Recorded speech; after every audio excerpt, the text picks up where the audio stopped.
tout seul ne peut rien faire. Et je salue les élus locaux qui sont dans la foule.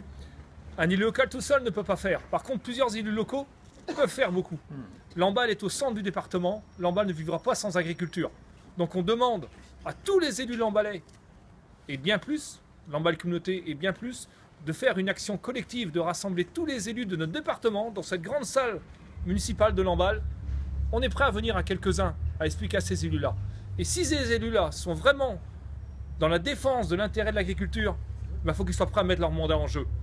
Je pense que c'est jusque-là que les élus doivent aller, dans les semaines qui viennent. Je pense que quelques élus ont conscience de la situation et que ça ne durera pas des semaines, ça ne durera pas des mois. Donc il faut que ces élus-là soient prêts à remettre leur mandat en cause si rien ne se passe au niveau gouvernemental. Le prix, il en faut, mais le prix, si le cochon est à 1,10 € en Allemagne, il ne pourra pas être tellement différent d'1,10 € en France. Donc c'est sur nos charges qu'il faut travailler. C'est sur nos charges sociales, nos charges fiscales, c'est aussi sur la main-d'œuvre, bien sûr, je le dis, c'est aussi sur le millefeuille administratif. Et là, on n'a pas pu s'empêcher de faire une relation avec la fonction de Philippe, sa fonction professionnelle dans l'administration. Là, il y a un réel besoin, et on a pris l'exemple du phosphore, où là, l'État en rajoute encore. On a une demande forte au niveau du préfet de région, c'est supprimer les normes de comifères sur les épandages de phosphore qui vont vous tomber dessus prochainement. Ça, c'est l'État peut le faire.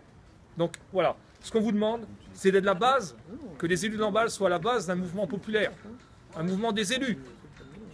Hein, Philippe? Et ils se sont engagés lundi soir à nous rendre une réponse sur leur volonté de s'engager ou pas dans ce mouvement-là. Donc, on va revenir mettre de la pression s'il le faut. Hein? Alors, on leur a aussi dit qu'on n'appréciait pas la présence de ces gens-là. Ce matin, les premiers échanges étaient très cordiaux. Donc il y a un préfet qui a envoyé des CRS, je ne sais pas à la demande de qui, je ne sais pas informé par qui, en tous les cas. Ils vont assumer la présence de ces CRS et on les a déjà informés que les remorques ne partiront pas pleines aujourd'hui de Lamballe.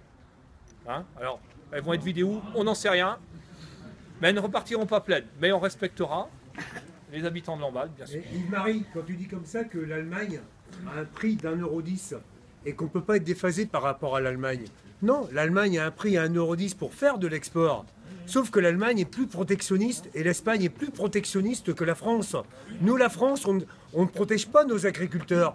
On aurait dû, à la fin des 7 semaines sans marché, sortir un prix A et un prix B comme demandait la profession pour avoir un prix A protectionniste et un prix B pour faire de l'export. On n'a pas su le faire.